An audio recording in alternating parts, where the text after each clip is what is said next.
Alrighty, UFC Fight Night 111, I believe, has finally taken place. It was Gabriel Bonfim taking on Randy Brown. I'm here to give you the takeaway from every single fight, thoughts and opinions on every single fight, along with my prediction results, which I did do pretty well, but as always, I'm going to leave the numbers at the end. I believe it was 9-3, but the numbers will be at the end. We're going to go through this card. Yeah, it was a good night. Little better than I thought. Better than last weekend's, that's for sure. Last weekend's was fucking dog shit. But this one was pretty aight. A lot of finishes, some questionable stoppages. We'll get to it. Yeah, I avoided some landmines, hit some big ones, and there might have been fucking rigged fights on this card. We're gonna find out, okay? Now, just real quick, message for the people, okay? If you're tuning in as a fan of the channel, a lot of videos this week are going to be recorded before this upload. Therefore, there's a lot of, like, things that might change throughout the thing. So if fights drop out of next weekend, stuff like that, you know what it is. I'll just update it in the description.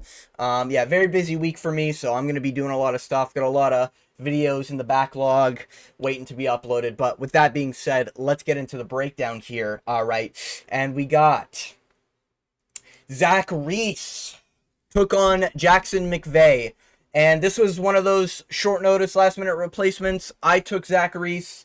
I put it in the description in case you're wondering, because I was not there when I recorded my prediction video. However, it was like 24-hour short notice. I went with Zach Reese. I'll keep it a buck. I was this close to picking Jackson McVeigh because it's short notice, Zach Reese, and Zach Reese doesn't really have a great cardio. He likes to fumble fights and fumbles positions a lot. Like when he's striking, he just does the wrong things sometimes in his matchups, like kicking Cedric Dumas in the fucking nuts. But I did end up going Zach Reese, and I was right to do so. Jackson McVeigh had a lot of success, but it's almost like this fight is Zach Reese. Zach Reese is, he's good at jiu-jitsu, and then everything else is, like, average, you know? Let's say, like, max level's 20, okay? For stats, you know, Zach Reese's jiu-jitsu, it's like a level 18, you know? It's up there, you know?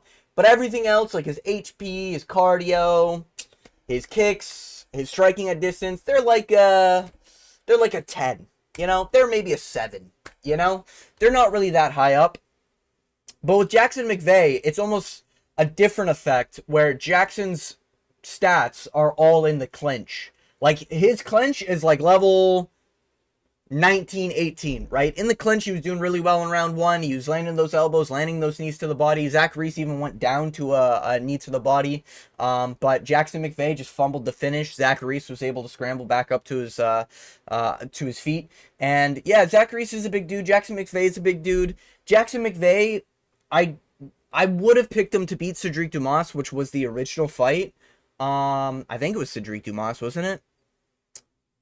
Or was it somebody else? I don't remember. I think it was Cedric Dumas. But yeah, Zachary steps in. And yeah, I picked him via club and sub, and I got it fucking perfect here. Zach Reese had some success on the feet later in round number 1 after absorbing body shots and Jackson McVeigh just not figuring out how to land on the feet. Reese had some nice rangy overhand rights that he kept on like closing the distance on, kept on landing on Jackson McVeigh's chin where Jackson McVeigh was just only on the body, and then he just stopped when Zach Reese went down. Very weird. And then round 2, Zachary starts to have a little bit more success on the feet. Jackson McVeigh looks like he's just never been to round 2. And I think in his career, he's never been to round 2. So that explains a lot. Looks very tired. Started to gas out. Zachary gets, I think he got a takedown. And he was able to sort of just do what he wants on the ground. McVeigh was threatening like arm triangles and shit, but Reese would just quickly move to a different position. Eventually got the back locked in. I think it was a rear naked choke. And yeah, submitted Jackson McVeigh. McVeigh, he's just not UFC level. Zach Reese is like just barely UFC level. You know, where like Zach Reese is 10 on every stat, except for jiu-jitsu. He's like, you know, 18. Jackson McVeigh is like 3 on every stat. You know, maybe toughness is a 5, you know? Maybe clinch is an 18. Everything else is like a 3. You know, he's just not that good. He's not UFC level. This is 0-2 in the UFC now for Jackson McVeigh. Kind of rough. To be fair, I get why Zach Reese took this, you know, watching Jackson McVeigh getting subbed in round 1 to Bruno Ferreira. Good grappler. But yeah, Jackson McVeigh needs to stay away from fucking grapplers. Let's just say that much. Moving on, Miles Johns taking on Daniel Marcos. I was on Miles Johns. This is one of the rare ones I got wrong. Wow. Who the fuck? If you had a gun to my head and you were like, which one of these fights on the card is rigged? Just saying, okay? And I know I'm biased because I picked Miles Johns, and I do like Miles Johns, but the thing, and I don't like Daniel Marcos, but the thing is, how the fuck are you getting out-wrestled by Daniel Marcos? Like, I get getting taken down, that's one thing. I'm talking, like, the moment Marcos gets a body lock, you can't separate hands. You can't reverse a position. You still are fighting for hands. You can't do shit to him in the grappling. You can't stop a fucking submission that Daniel Marcos goes for, because the first time he goes for a submission, he gets it. Like, what the fuck are we doing, Miles Johns? Round 1, he was looking alright, finding some of his shots. Daniel Marcos was not looking good on the feet, which normally he doesn't do that. Daniel Marcos is a weird one. Very weird one. Every fight, he sort of, like, does something different. Like, he's got a different game plan. This one, it felt like he kind of wanted to strike, realized he couldn't, and then started going for takedowns, similar to his, the guy he just fought. What was his name? Fuck. I can't remember. The one where he got a David... Was it David Onama? Was it David? Or no, it was Montel Jackson, I'm pretty sure. I think it was Montel Jackson. Regardless of that, Daniel Marcos, he looked like shit in round 1. He was getting pieced up. Miles Johns was even getting some takedowns. Or he didn't get a takedown. He tried to get a takedown. Stuffed him towards the cage. Daniel Marcos reverse position. Started winning position there. I think Daniel Marcos won round 1 just based off hugging against the cage. And Miles Johns just really fumbling towards the end. Not really finding any success. Did good in the beginning. And then sort of just fumbled it at the end. And then round 2, I don't know. Someone check the line movement on under fucking 2.5 or some shit. I bet Miles Johns put his whole bank account on him not making it to round 3. Because what the fuck was this guy doing? He got... Daniel Marcos instantly shot a takedown after getting pieced up. And instead of Miles Johns fighting for hands, he was trying to grab a leg of a guy who's much taller than him and much longer than him and was out of reach. And he's like just reaching for a fucking leg the whole time while being held against a cage, body locked. Or not body locked, but what's it called? Not cradled. I literally just said it. I'm recovering from the sickness, by the way, so I might sound a little... My brain's a little bit mush, but yeah, like Daniel Marcos was just hugging him with with that wrestler grip. And Miles Johns had no idea how to get rid of the grip. How? I don't, this guy's a wrestler. He's showcased pretty good wrestling. I don't get it. And then he literally let Daniel Marcos get the back from a scramble. Very easily got that back, by the way. Daniel Marcos just started outmuscling Johns. Maybe Johns gassed out or something. And then he instantly locked in the rear naked. And as Johns is going down, he's like wagging his finger like it's not in. And then he goes out cold. And the ref literally waits for Johns to be a corpse, basically convulsing on the canvas in order to stop the fight. The guy's eyes were closed. He wasn't moving. He was a corpse. Stop the fight. Chalk one for the bad stoppages, this card. But yeah, Daniel Marcos got it done. He looked good in this fight, but Miles Johns also looked dumb in this fight. This is kind of like one of those Peyton Talbot versus Felipe Lima, I think his name is, where it's just like it's a good win. You know, his opponent just looks like a fucking idiot this time around, you know? Very disappointed in Miles Johns. That was unlike anything I've seen. He's normally had questionable IQ, but this was like Ryan Spann levels of, you know, Downey Dan Murgliata. type shit. You know what I mean? Like, what the fuck are you doing? Anyways, Tisha Pennington took on Denise Gomes. I picked Denise Gomes. I think the coin did. I coin flipped my women's fights, if you don't know. I don't give a single fuck about women's fights. They're boring as shit. The only thing entertaining about them is when they're grappling for certain reasons and the cameraman's doing his job, and watching their ass jiggle on tight shorts. That's about it. Anyways, yeah, I got the predict right, or the coin got it right. Denise Gomes, yeah, just outmuscled Tisha Pennington for a while. It was a scrap a little bit here and there, but yeah, you know, Denise Gomes just outmuscled Tisha Pennington. Moving on, don't give a fuck. Josh Hockett took on Max Gimenez. Now, if you're unfamiliar with Josh Hockett, okay, like I am, because I don't know who the fuck this guy is, I just saw two fat fucks. One was a heavy favorite, and I said, all right, round 1 KO Josh Hockett. And I was right, so I'll take it, okay? Both debuts. Yeah, I mean, good win. He just kind of, I think he got low kicked, and it was like a, oh shit, like, oh no, Hockett might be shit. And then he just landed one shot, and Max Gimenez went fucking out cold. Pretty much is how that went. Yeah, 2 knockdowns. Those 2 knockdowns, they were like back to back, like instantly, like bink, oh, and then he got up and bink, and he went down again. All right. But yeah, he's a big dude, entertaining on the mic. He stole Chael Sonnen's lines, and he made up some of his own. So, you know, credit where credit is due. He looks entertaining. Heavyweight's boring as fuck. So, I mean, get like a good win, and I think we have a legit contender here. I think he trains with like Colby or some shit like that. Or he's trying to be like Colby's, the narrative a lot of YouTube MMA media is trying to promote. I don't really care. Yeah, I mean, you looked good for a fat fuck. Yeah, not much to say. It was literally a minute. Moving on, Mayra Bueno Silva taking on Jacqueline Calvaconte. I went with Jacqueline, I want to say. I don't know. The coin picked someone. I think it picked Calvaconte. It might have picked Mayra Bueno Silva now that I think about it. Yeah, I think it did pick Mayra here. But besides the point, yeah, this was a scrap. It was there. You know? Yeah, Mayra Bueno Silva just has been shit ever since she got that win over Holly Holm turned to like a no contest or some shit like that because she popped for roids, and then she gassed out pretty bad in that championship fight, and now she's moved down a weight class and she's looked even more shit. She's got some,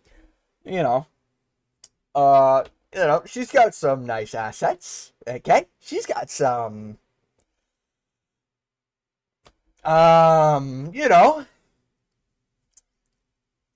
let's just say, I admire the area where the pectoral muscles are normally, and she might have the biggest pectoral muscles, filled with something in there, in the whole women's division. So I can appreciate that, but other than that, I don't like cut her. This is 3 in a row, and a no contest because she popped for whites. Just get rid of her. Why is she around? Anyways, moving on. Ricky Simone took on Honey Barcelos.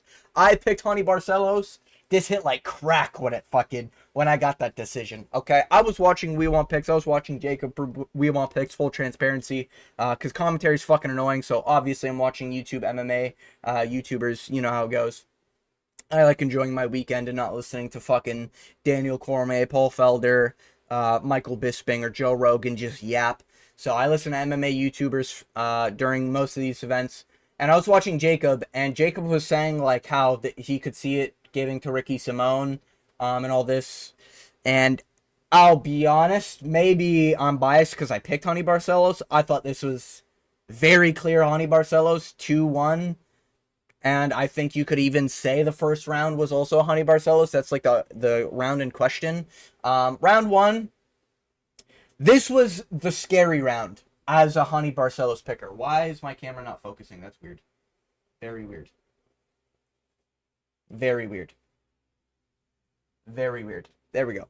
Yeah, round 1's a scary round, because that's when they're dry, and that's when Ricky Simone's, like, fast and explosive. I think he knocked out Javid in the first round. Could have been the second, but I think it was the first round. But yeah, when Ricky Simone's dry is, like, where I'm kind of worried, because he's fast, explosive. Honey Barcelos just might be crafty vet of the year. This guy is holy craftiness when you're watching it. Genuinely, like, I don't know how he does it. He almost like, he's like Jose Aldo if you gave him the blueprint of, I think, Carlos Condit. Old heads will know Carlos Condit. I think he was the guy who sort of like hunched down a lot. Very Alex Morono style, where their head kind of looks like it's fused to their spine. But just the way they look reminds me of Honey Barcelos. And who's that old guy who fought Shogun Hua? Oh, fuck. What was his name? Oh, I'm going to get lambasted. It was Carlos. There's Carlos Condit. Who's the other one? Oh, he was 44 something when he fought like Shogun. Ah, fuck. I don't remember his name. Regardless, Honey Barcelos, he has like his neck infused with his spine 100%. There's no doubt in my mind. But he moves his head very well. And bro, this guy is light as a feather when he's out there. What the fuck? Bro, this guy's a ball of muscle, and he genuinely moves out there like it's fucking, like I'm watching Baki Hanma or some shit like that. Like, this guy's fucking, he's crouching down, doing like the rah-rah Rasputin and bouncing up like a, bro, it's just elegant when you see Honey Barcelos fight. It's crazy, man. This guy's landing his hooks on the inside. He's landing his uppercuts on Ricky Simone. Kept on landing a 2 over the top in round 1. But Ricky was landing back, and in a few moments kind of cracked Honey Barcelos. But round 1 was close. I think I edged Ricky Simone because he was pushing the pace. And he was, I think he maybe outlanded Honey Barcelos. The live numbers were fucking rigged, by the way. The live numbers when they were ending round 3 had Ricky Simone up in every round. That's just bullshit. But yeah, Ricky Simone I think was slightly up in round 1 from memory, but Honey just outpaced the kid, bro. This guy fucking whooped his ass. All right, after round 1. But yeah, round 1 was pretty close. I edged it to Ricky Simone. Wouldn't have been crazy if they gave it to Honey Barcelos. I think 2 judges gave it to Honey Barcelos. I could be wrong. But yeah, that's kind of how I see it. And then round 2 started, and I was like, okay, they're a little wet now, you know, they're a little sweaty now. So maybe some grappling things can happen, because I think round 1, Ricky tried to shoot takedowns, didn't really get it. Honey ended up getting his own takedown, I think, in round 1. And just really just beautiful fucking takedowns, man. You know, he wrapped up the legs as he went to fucking get that body lock. Like, this is the type of shit you want to see from a crafty vet, man. Fuck, man. Ugh, Honey Barcelos might be skyrocketing on my favorite fighter list here. Holy shit. Crafty vet decision on Peyton Talbot. Then he beats Cody Garbrandt. Man, this guy's getting crafty and craftier. But yeah. Honey Barcelos, he kind of just outmuscled Ricky, and Ricky just couldn't find his timing in round 2, and that was very apparent. Ricky started slowing down, and it's almost like Ricky couldn't keep up with the speed of Honey Barcelos. And that was another thing in this fight. The whole fight, Honey was 100% fresh, okay? This guy literally looked like a David Goggins, alright, when we're talking like treadmill running, alright? This guy looked like fresh. He looked completely fucking in there, 100% effort. He didn't even look like he gasped, like, went to take a breath of air, alright? This guy was locked in, you know? Where Ricky Simone, he was getting tired, he was huffing and puffing at moments, and that's kind of what Ricky Simone does. He does gas out whenever he doesn't have success on the feet. And yeah, like, Honey just kept on he kept on point fighting with him in round 2, like tap, move away, get on the outside, and then he'd start pushing forward, and he'd land like a hook on the inside, he'd land an uppercut up the middle, started going for knees in round 3, and round 2 I thought was very clear Honey Barcelos, and then round 3, started piecing up Ricky Simone, bloody nose on both men, to be fair, so you kind of go evens on damage there.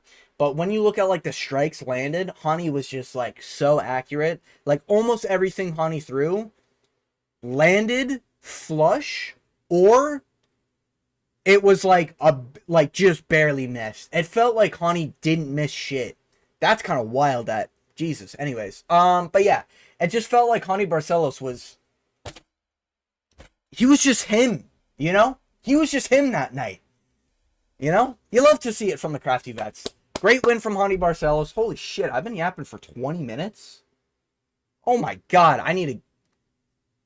Jesus, my brain is melting. Alright, we're moving on. But yeah, could not glaze Honey Barcelos enough for this performance. I get picking Ricky Simone, but the thing with Ricky is that, like, I think he's older now, and I think he kind of relies on a fluky just KO out of nowhere. You know? Even in his last fight, he should not have taken, what was it, Cameron Smotherman or something like that? Yeah, you should not have taken a short notice Cameron Smotherman in that deep of waters. It was kind of embarrassing. Moving on, we have Hyder Mill taking on Jamal Emmers. I went with Jamal Emmers because I saw Hyder Mill get flatlined, and I was like, yeah, I'm just not going to trust it. I'm not going to trust it. Seems like a landmine. And it seems like Hyder Mill genuinely actually has a great chin. And Jose Delgado might have just death touch power. And Nathaniel Wood just might have God's fucking chin. Okay? But yeah, Hyder Mill's got one hell of a chin. And this was almost like mini John Jones taking on mini Lyoto Machida. Anyone else get that vibe? You know? Jamal Emmers kind of looks like a Bobby Green / John Jones mix. Hyder Mill kind of looks like a mini Lyoto Machida. You know? Am I the only one? Anyways, but yeah. Yeah, Jamal Emmers did what he needed to do. Round one, it got a little risky. It got a little scrappy in the beginning. And it was, like, Jamal Emmers, the thing with him, I think early on in his fights, when he gets cracked or when he gets hit, he doesn't switch on. You know? When he gets cracked, it's almost like, oh shit, I got hit. Processing. Okay, now we can get back to the game. You know? Like, it's very... Anyone with high volume and is able to, like, hurt Jamal, that's the problem for Jamal Emmers. You know? It kind of makes sense why Nathaniel Wood was able to run through him. But, I mean, a run through him's a strong statement, considering Nathaniel Wood almost got fucking knocked out in the first round. But, regardless... Hyder Mill did pretty okay in round one. Jamal Emmers was just craftier. He was just able to out-jab Hyder Mill. And he was just able to, like, scoot on the outside. Hyder Mill just never found that time to go in and really crack Jamal. He was able to land a few shots, but it was, like, not enough to put down Emmers or rock Emmers. Emmers kind of got stung once or twice, and he was just like, okay, I'm just going to walk away. And Hyder Mill just never cut him off. In round one, and very close to the end of round one, Hyder Mill just looked like he gassed. It literally looked like he had everything in the tank and just let it go. And I get it, because he was getting scrappier, but it was almost like Jamal Emmers was landing so much on the outside that it was just taking that gas away from Hyder Mill. So not only is Hyder Mill going 100%, he's defending 100%, and it's one of those just like sort of gas tank clashes where it's he's done too much in round one, and that was very apparent in the other rounds. I think Jamal Emmers even landed a takedown in round one as well to secure the round. I think Hyder Mill ended up reversing, if I remember correctly, as well. So Hyder might have got round one, but it was a close round. They could have gave it to Jamal Emmers. I think all the judges' scorecards did it. It was weird. I think it was a 29-27. So I'm not sure which round they gave him. Probably round one. And then I think it was 2 30-27s. I think. It was a weird scorecard. But regardless of that, round two, Jamal Emmers starts working in his takedowns. Very crafty. He'd almost do like a JDM technique, where he'd bend down and he'd have his torso hunched down as Hyder Mill would go in. And he'd just sort of get the body lock and just fucking lay Hyder Mill flat on his ass, and it worked out a lot in round 2 and 3, but notably in round 2, he was just able to do that consistently. Hyder Mill was able to get to his feet a few times, but he just didn't have enough gas to sting Emmers, and when you don't have enough gas to put away Emmers, he is, like, when I look at, like, Kevin Holland, Jalen Turner, Jamal Emmers, and what's another, like, sort of like Montel Jackson. When I'm looking at these guys, I'm looking at like who uses their range the best. And Jamal Emmers knows he's got the reach advantage and uses it properly. And that's what I like to see from Jamal Emmers compared to the rest of them. You know, rest of them referring to fighters with longer reaches, guys, of course, is what I'm referring to that group of people. But yeah, no, Jamal Emmers did really well. at using his reach, as he's done in all of his fights. Well, yeah, at most of his fights. You know, he was, I don't think he used too many kicks, but it was mostly a jab and very basic shit. But he was able to get the takedowns and everything he needed in round two. Didn't really throw too much. It was a lot of hugging towards the end and a lot of like trying to threaten arm triangles and not really having a locked in sub. And then Hyder Mill was landing from bottom, so that's why you see all these that's why you see these numbers pretty high. There was mainly just like tappy punches on the side of Jamal Emmer's head. But then in round three, Hyder Mill got taken down pretty early on, and he was fucked. He had no cardio left. He was there to survive. He was grimacing through a lot of uncomfortable positions. Jamal Emmers would try to go for a sub here and there. Hyder Mill would just barely survive it. And a lot of people were big upping Hyder Mill's grappling. I never thought it was that good. And I just kind of knew Jamal Emmers was kind of better everywhere, except for maybe chin HP, and that was the only question mark. But Hyder Mill just got fucking flatlined. Turns out Hyder Mill, the takeaway, definitely Hyder Mill, still got a good chin. Jamal Emmers is still pretty fucking good and crafty. Look, maybe, you know, Nathaniel Wood probably runs through Jamal Emmers.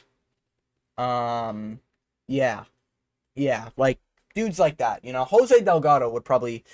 Am I thinking of Delgado? Jose... Yeah, because there's Jose Ochoa, which is flyweight. Jose Delgado, which I think is featherweight. But yeah, anyways, that may or may not be my boss texting me about a bet I gave him on the main event, and it didn't hit, but it is what it is. You know, sometimes we get greedy in this life, you know? But yeah, Jamal Emmers, he won. Yeah, takeaway, Hyder Mill good. Still good, just not good enough, and it's kind of rough having those two losses back to back, but it is what it is. We move on to the main card. We have Christian Leroy Duncan took on Marco Tulio. I went with Christian Leroy Duncan, and yeah, and Christian Leroy Duncan got it done, you know? And yeah, I didn't see what everyone was seeing in this Tulio kid. You know, there's a reason why I went with Trayshawn Gore against Tulio, and he almost got it done. Yeah, Tulio's just very open on the feet, and he doesn't look like he's kind of got the heart and the chin to be that open on the feet, you know? Like, there's guys who are open on the feet, like Brian Battle. Those guys have the heart and the chin to survive being that open on the feet.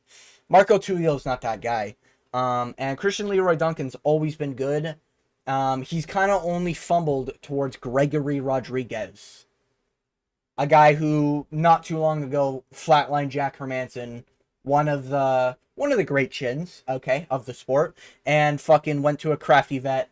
TKO loss to Jared Cannonier in a main event. So, I mean, not really any sweat off my back, okay? So I'm not like that. I'm not going to shit on Leroy Duncan for losing to that guy. Other than that, he's showcased good skill sets in every single fight. He's got good wrestling, good takedown defense, good striking, and he's dangerous. He's got some pop. Marco Tulio kind of looks like he's just got some pop. That's it. And yeah, that's why I went with Christian Leroy Duncan. Round one was a little close. I think I gave it to Tulio, although it was really close. Tulio was just able to outland a lot. Or not outland, a lot, I should say. But he was outlanding a little bit. And then Christian Leroy Duncan, he kept on going for like some wild shit, like spinning shit. And he never really landed it in round one. Although there was a few occasions where he landed some good shots on Tulio. And it looked like Tulio did not like that. And he went for the clinch on Christian Leroy Duncan. And that's almost like what Leroy kind of works with, you know? Like, he clinches in his fights a lot.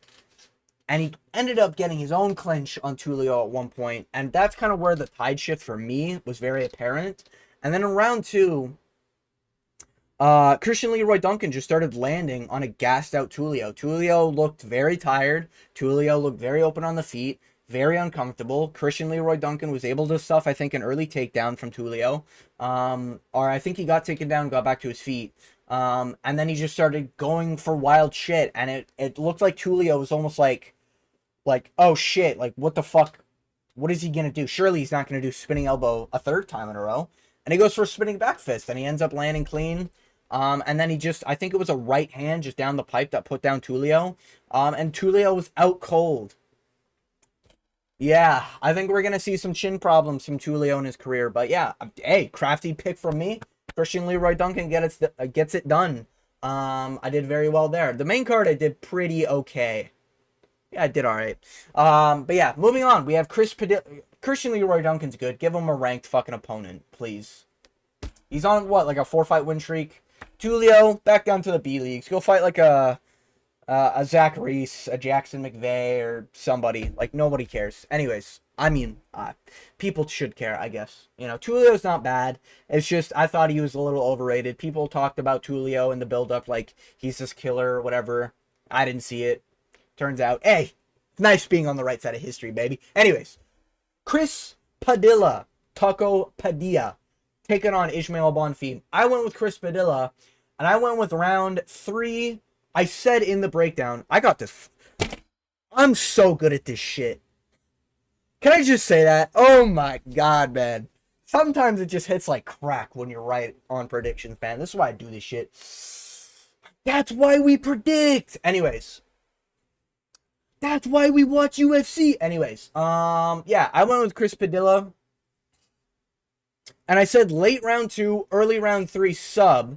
Didn't get the sub, but got the TKO. Could have got the sub if he wanted to, but it was just one of those situations. I land 3 or 4 more shots. Ref stops the fight. I will say, I do think it was an early stoppage. But when you don't have a headset on and you're not listening to the audio, I get it. It looks like an early stoppage. When you're listening to it, you hear the shots that Padilla's landing, and you hear, like, the ref be like, fight back, fight back, fight back. Because I think a lot of people are going to assume, without the headphones in, that the ref was, like, saying, hey, back of the head, but it wasn't. It was him saying, hey, Bonfim, fight back. And yeah, Chris Padilla, round 1, he was sort of struggling, and it looked like he was going for, like, a turtle method, where he was sort of just shelled up, and he was blocking all the things that Bonfim was going for. Bonfim also missed weight. And he nutshotted twice in round 1, and he cage grabbed in round 2 as well. So he had 3 fucking fouls, missed weight by 6 pounds, and he broke. What the fuck are we doing? No point deduction, by the way. 3 fouls, no point deduction. All right. But yeah. Yeah, just get away with cheating nowadays. I love predicting a sport where they just allow cheating. Anyways, but yeah, Chris Padilla. Round 1, didn't really throw a lot, and he sort of, like, was picking his shots. And the thing is that Padilla definitely lost round 1. I think in Padilla's mind, he didn't. Because the thing was, like, he guarded everything, but he was still getting hit. Like, nothing was clean, but he was still getting hit on the guard. And that's not good if you're trying to win a round. But he went for a finish in round 2, and maybe the game plan was to let Bonfim gas out, because he missed weight, had a tough weight cut. And, you know, there's a lot of pressure because his brother's fighting on the card, so I get it. And it worked out in round 2. In round 2, you know, Bonfim slowed down on the wild shit. Bonfim kept on going for, like, body shots and overhand rights, and he was just never able to find a shot through Padilla's guard. And Padilla, he went for leg kick, and he started going body shot for body shot, and eventually Bonfim just fucking broke against the cage. I think it was a knee that dropped Bonfim. Or I think it was a knee that led to the cage, and then Bonfim just ended up going down in the clinch when Padilla was just landing fucking shots to the head. And I think he did land a knee towards the cage, and that's what put down Bonfim. And Padilla sort of goes around the backside, and he starts hammer fisting, and the ref, it's kind of like a weak stoppage, even though Padilla was going full force on the punches. But the ref was saying, fight back, and Bonfim didn't fucking fight back. Maybe he doesn't speak English. But, I mean, that's what happens, man. That's what happens when you don't listen to a referee. And if you can't understand the referee, it's kind of on you. You know what I mean? And, you know, just saying. But, yeah. So, Chris Padilla, he got it done. I picked him to get it done. This guy's fucking good, man. He is good. Game plans are a little questionable, but he is good. Moving on, we have Muslim Salikov versus Uros Medic. I got this right, but I was wrong in the prediction, if that makes sense. I basically flipped a coin, and I landed on heads when I picked tails, you know?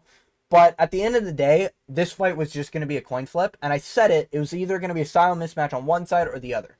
It was either going to be Uros Medic walks into a fucking head kick. And Uros Medic didn't walk into a head kick. Great. Or it was going to be Uros Medic pushes past the head kick, and he ends up hitting Muslim Salikov and putting down Muslim Salikov. Because Salikov's really bad at dealing with people inside the pocket, and Uros Medic typically rushes to get inside the pocket. I just thought he would have got caught while going on the inside, so that's why I went with Salikov. But yeah, I mean, somebody was going to die in round one. It ended up being Salikov. Uros, I think, avoided a head kick by going in, the head kick not really reaching all the way, so it hit his body, and he landed like a right hand. Salikov like backed away a second.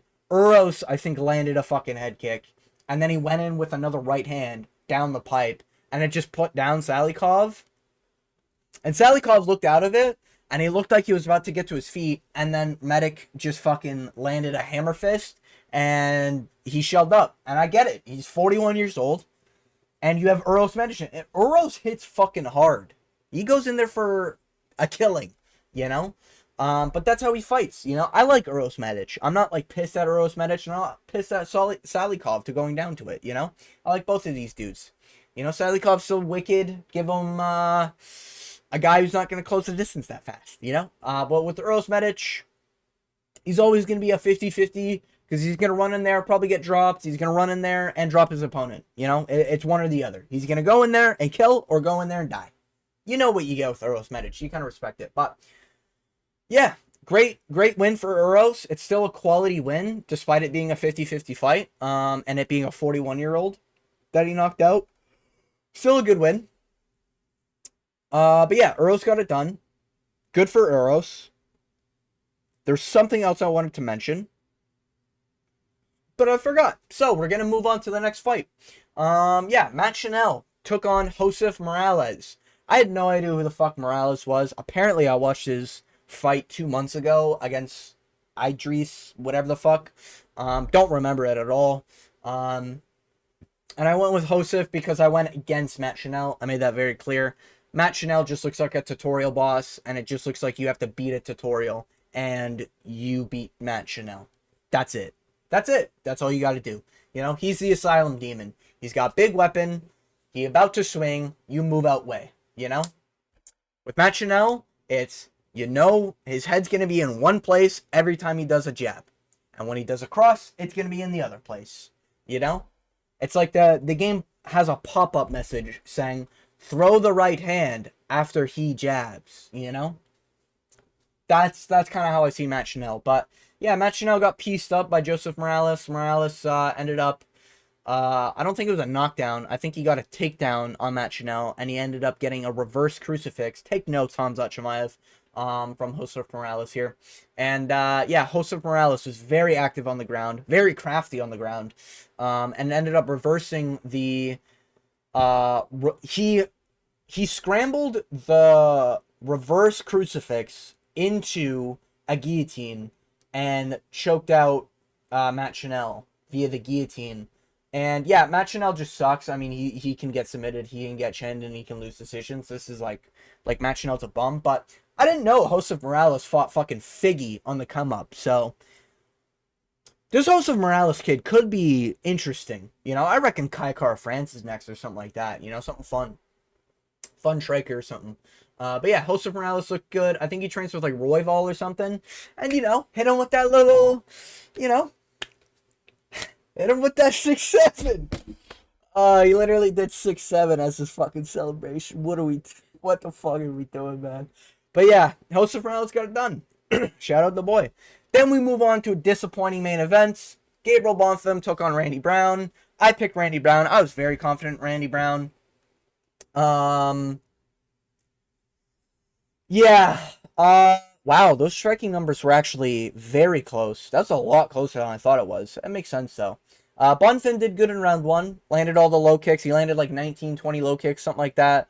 Doing very well on Randy Brown. Randy Brown just not really finding his range too well in round one. Landing some jabs to the body. Landing some right hands over the top. But then in round two, they get into the clinch. There was a few moments where they got into the clinch and not much happened. Randy kind of just overswung. Brown just, Bonfim just kind of missed shots on the inside as well. And then in round 2, they got to a clinch. And this is where I genuinely think it's an early stoppage. And I know I'm biased because I picked Randy Brown. Randy Brown did get switched off by a knee in the clinch. But Bonfim literally fell on his ass. And it almost looked like a double knockout situation because of how goofy Bonfim looked falling on his ass. But yeah, Randy Brown, he did get switched off, immediately switched back on once his head bounced off the canvas, and he immediately went to his guard as Bonfim was going in to finish the fight, and the ref stepped in. And I get it if Bonfim just dropped Randy Brown and was going in without falling on his ass, but both of them fell on their ass. I get Randy Brown got like knocked down. Both of them fell on their ass. That's plenty of time for Randy Brown to recover. And I think he would have been able to probably survive. And Randy Brown's been in like tougher situations than that. I just feel like that's rough for Randy Brown, man. I feel like that was kind of brutal, you know? Like, I feel like JDM had him in worse positions. I feel like, like, not Brian Battle, but there was a fight beforehand where he was getting scrappy. I think he got dropped at one point, but he ended up getting the comeback. Like, that's just rough, man. Sucks for Randy Brown, but I got the pick wrong. I put $10 on Randy Brown by KO, and no sweat off my back. It's just a tenner. Looks like I'm going to have to go back to my job. Fucking working class. We love to see it. But yeah, that was the card. I thought it was a overall pretty average card. It was like, 6 out of 10 maybe. 5.5 out of 10 maybe. I went like 9-3 on picks. I did pretty well. But yeah, that's been my picks and predictions for UFC Fight Night, Randy Brown versus Bonfim. Tune in next weekend for UFC 22. I will have already done the prediction by now. So that video will be coming probably Tuesday. So stay tuned for that. I'm uploading this probably the day of the Randy Brown event. So yeah, made it to the end of the video. I want to thank you for watching, and as always, I hope you have a good day.